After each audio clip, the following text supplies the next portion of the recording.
Om Shanti. Good morning. 8 अगस्त 2025 की मुरली का सार है, मीठे बच्चे सदा इसी खुशी में रहो कि हमने 84 का चक्र पूरा किया। अब जाते हैं अपने घर, बाकी थोड़े दिन यह कर्म भोग है। मीठे बच्चे सदा इसी खुशी में रहो कि हमने 84 का चक्र पूरा किया। अब जाते हैं अपने घर, बाकी थोड़े दिन यह कर्म भोग है। प्रश्न है, विकर्माजीत बनने वाले बच्चों को विकर्मों से बचने के लिए किस बात पर बहुत ध्यान देना है? विकर्माजीत बनने वाले बच्चों को विकर्मों से बचने के लिए किस बात पर बहुत ध्यान देना है? उत्तर है, जो सर्व विकर्मों की जड़ देह अभिमान है, उस देह अभिमान में कभी ना आए, यह ध्यान रखना है। इसके लिए बार बार देही अभिमानी बन बाप को याद करना है। अच्छे और बुरे का फल जरूर मिलता है, अंत में विवेक खाता है। लेकिन इस जन्म के पापों के बोझ को हल्का करने के लिए बाप को सच सच सुनाना है। ओम शांति। डिटेल है, बड़ी ते बड़ी मंजिल है याद की। बहुतों को सिर्फ सुनने का शौक़ रहता है, ज्ञान कुछ समझना तो बहुत सहज है। 84 के चक्र को समझना है, स्वदर्शन चक्रधारी बनना है, जास्ती कुछ नहीं है। तुम बच्चे समझते हो, हम सब स्वदर्शन चक्रधारी हैं। स्वदर्शन चक्र से कोई का गला नहीं काटते हैं, जैसे श्री कृष्ण के लिए दिखाया है। अब यह लक्ष्मी नारायण विष्णु के 2 रूप हैं। क्या उनको स्वदर्शन चक्र है? फिर श्री कृष्ण को चक्र क्यों दिखाते हैं? एक मैगजीन निकालते हैं जिसमें श्री कृष्ण के ऐसे बहुत चित्र दिखाते हैं। बाप तो आकर तुम्हें राजयोग सिखाते हैं, न कि चक्र से असुरों का घात करते हैं। असुर उनको कहा जाता जिनका आसुरी स्वभाव है, बाकी मनुष्य तो मनुष्य है ना। ऐसे नहीं, स्वदर्शन चक्र से बैठ सबको मारते हैं। भक्ति मार्ग में क्या क्या चित्र बैठ बनाए हैं, रात दिन का फर्क है। तुम बच्चों को इस सृष्टि चक्र और सारे ड्रामा को जानना है, क्योंकि सब एक्टर्स हैं। वह हद के एक्टर्स तो ड्रामा को जानते हैं। यह है बेहद का ड्रामा, इसमें डिटेल में नहीं समझ सकेंगे। वह तो 2 घंटे का ड्रामा होता है, डिटेल में पार्ट जानते हैं। यह तो 84 जन्मों को जानना होता है। बाप ने समझाया है, मैं ब्रह्मा के रथ में प्रवेश करता हूँ। ब्रह्मा के भी 84 जन्मों की कहानी चाहिए। मनुष्यों की बुद्धि में यह बातें आ न सके। यह भी नहीं समझते कि 84 लाख जन्म है या 84 जन्म है। बाप कहते हैं, तुम्हारे 84 जन्मों की कहानी सुनाता हूँ। 84 लाख जन्म हो तो इतने वर्ष सुनाने में लग जाए। तुम तो सेकंड में जान जाते हो। यह 84 जन्मों की कहानी है। हमने 84 का चक्र कैसे लगाया है? 84 लाख हो तो सेकंड में थोड़े ही समझ सकते। 84 लाख जन्म है ही नहीं। तुम बच्चों को भी खुशी होनी चाहिए, हमारा 84 का चक्र पूरा हुआ। अब हम घर जाते हैं, बाकी थोड़े दिन यह कर्म भोग है। विकर्म भस्म हो, कर्मातीत अवस्था कैसे हो जाए, इसके लिए यह युक्ति बताई है। बाकी समझाते हैं, इस जन्म में जो भी विकर्म किए हुए हैं वह लिख कर दो तो बोझ हल्का हो जाए। जन्म जन्मांतर के विकर्म तो कोई लिख ना सके।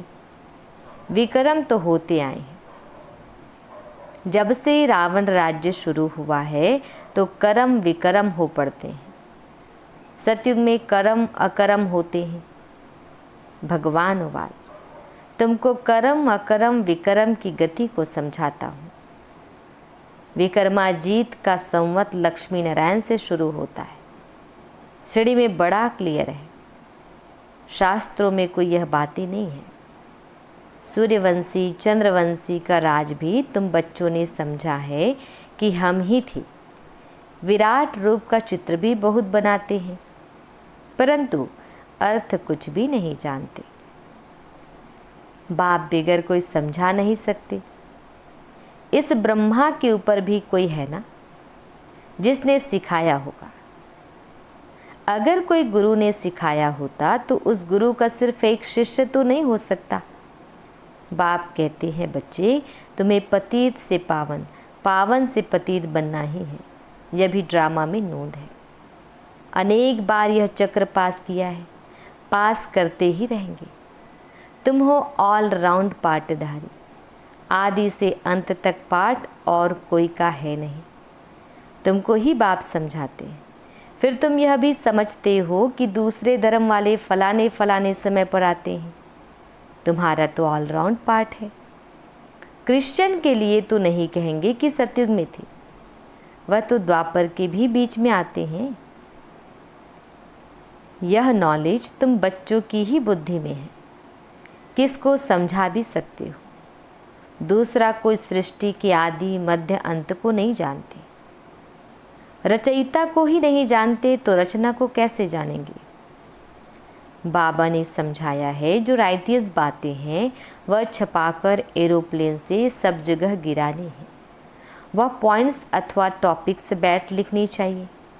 बच्चे कहते हैं काम नहीं है। बाबा कहते हैं सर्विस तो बहुत है। यहाँ एकांत में बैठ यह काम करो। जो भी बड़ी बड़ी संस्थाएं हैं, गीता पाठशालाएं आदि हैं, उन सबको जगाना है, सबको संदेश देना है। यह पुरुषोत्तम संगम युग है। जो समझदार होंगे वह झट समझेंगे। जरूर संगम युग पर ही नई दुनिया की स्थापना और पुरानी दुनिया का विनाश होता है। सतयुग में पुरुषोत्तम मनुष्य होते हैं। यहाँ है आसुरी स्वभाव वाले पतित मनुष्य। यह भी बाबा ने समझाया है। कुंभ का मेला आदि जो लगता है, बहुत मनुष्य जाते हैं स्नान करने। क्यों स्नान करने जाते हैं? पावन होना चाहते हैं। तो जहाँ जहाँ मनुष्य स्नान करने जाते हैं वहाँ जाकर सर्विस करनी चाहिए।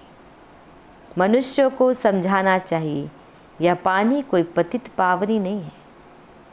तुम्हारे पास चित्र भी है। गीता पाठशालाओं में जाकर यह पर्चे बांटनी चाहिए। बच्चे सर्विस मांगते हैं, यह बैठकर लिखो। गीता का भगवान परम पिता परमात्मा शिव है, न कि श्री कृष्ण। फिर उनकी बायोग्राफी की महिमा लिखो। शिव बाबा की बायोग्राफी लिखो, फिर आप ही वह जज करेंगे। यह पॉइंट्स भी लिखनी है कि पतित पावन कौन। फिर शिव और शंकर का भेद भी दिखाना है। शिव अलग है, शंकर अलग है। यह भी बाबा ने समझाया है।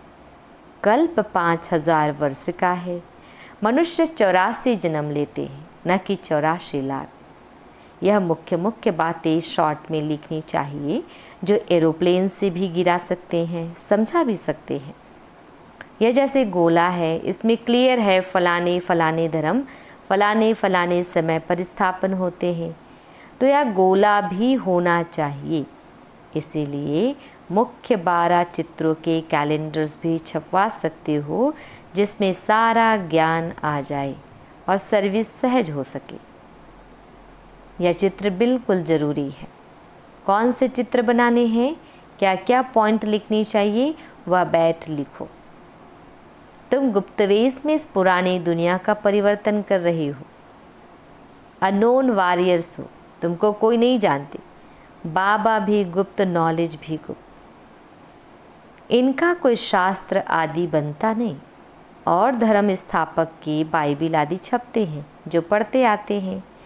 हर एक के छपते हैं। तुम्हारा फिर भक्ति मार्ग में छपता है, अभी नहीं छपना है, क्योंकि अभी तो यह शास्त्र आदि सब खत्म हो जाने हैं। अभी तुमको बुद्धि में सिर्फ याद रखना है। बाप के पास भी बुद्धि में ज्ञान है, कोई शास्त्र आदि थोड़े ही पढ़ते, वह तो नॉलेजफुल है। नॉलेजफुल का अर्थ फिर मनुष्य समझते हैं सबके दिलों को जानने वाला है।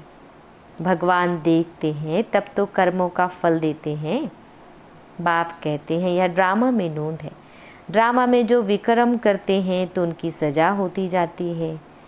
अच्छे व बुरे कर्मों का फल मिलता है, उसकी लिखत तो कोई है नहीं। मनुष्य समझ सकते हैं जरूर कर्मों का फल दूसरे जन्म में मिलता है। अंत घड़ी विवेक फिर बहुत खाता है।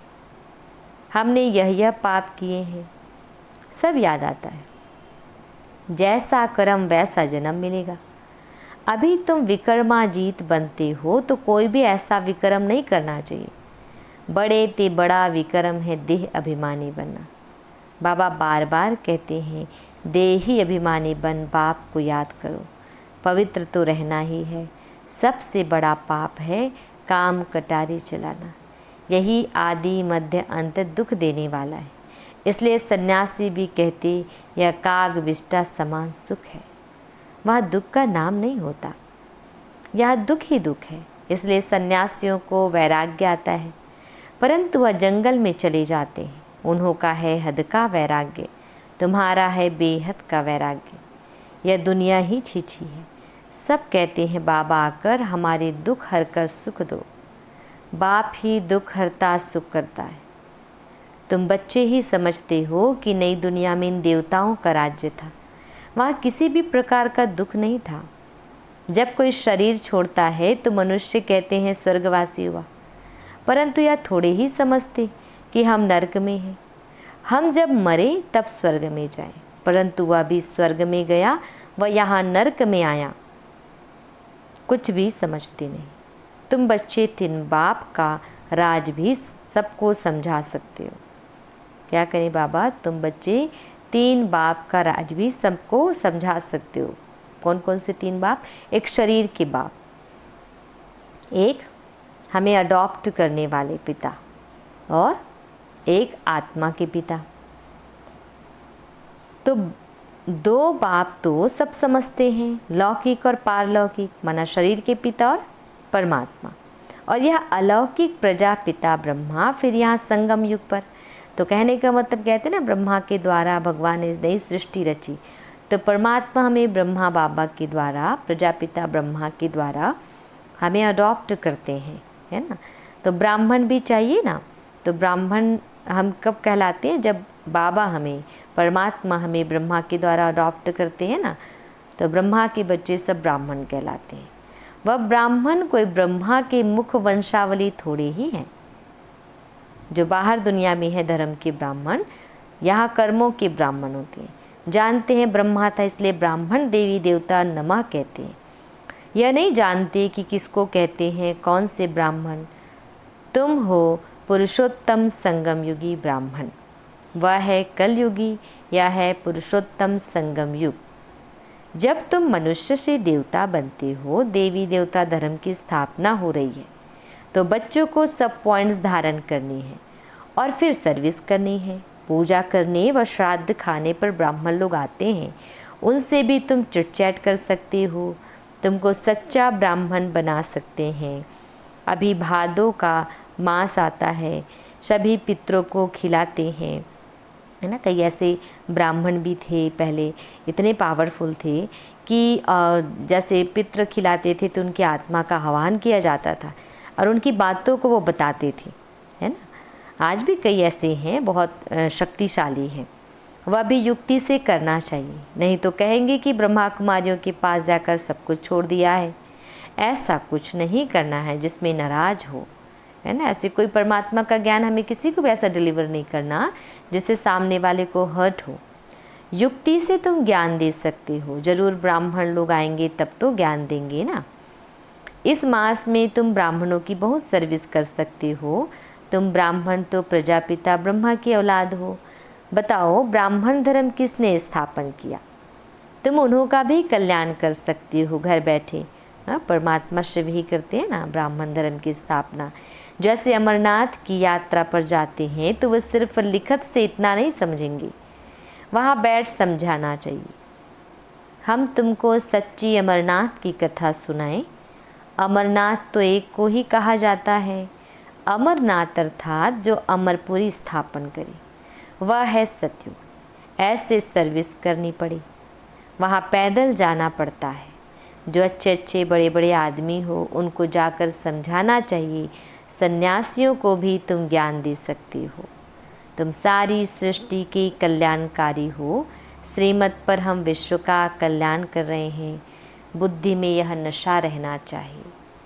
अच्छा, मीठे मीठे शिकिल दे बच्चों प्रति माता पिता बाप दादा का याद प्यार और गुड मॉर्निंग। रूहानी बाप की रूहानी बच्चों को नमस्ते। हम रूहानी बच्चों की रूहानी माता पिता बाप दादा जी को याद प्यार गुड मॉर्निंग और नमस्ते। शुक्रिया मीठे प्यारे बाबा, आपका लाख लाख शुक्रिया। धारणा के लिए मुख्य सार है, फर्स्ट पॉइंट है, जब एकांत व फुर्सत मिलती है तो ज्ञान की अच्छी अच्छी पॉइंट्स पर विचार सागर मंथर कर लिखना है।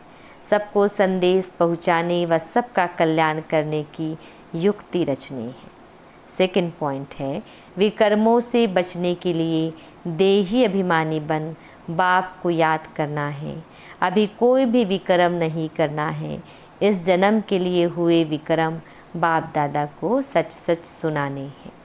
वरदान, अटल भावी को जानते हुए भी श्रेष्ठ कार्य को प्रत्यक्ष रूप देने वाले सदा समर्थ भव।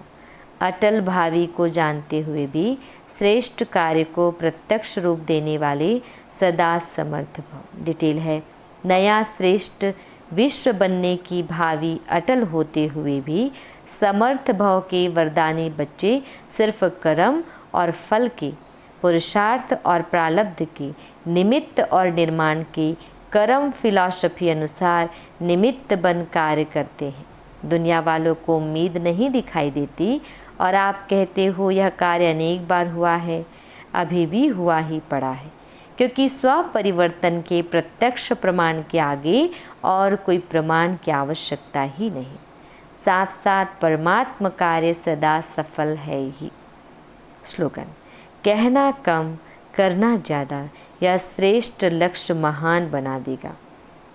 कहना कम करना ज़्यादा, यह श्रेष्ठ लक्ष्य महान बना देगा। अव्यक्त इशारे, सहज योगी बनना है तो परमात्मा प्यार के अनुभवी बनो।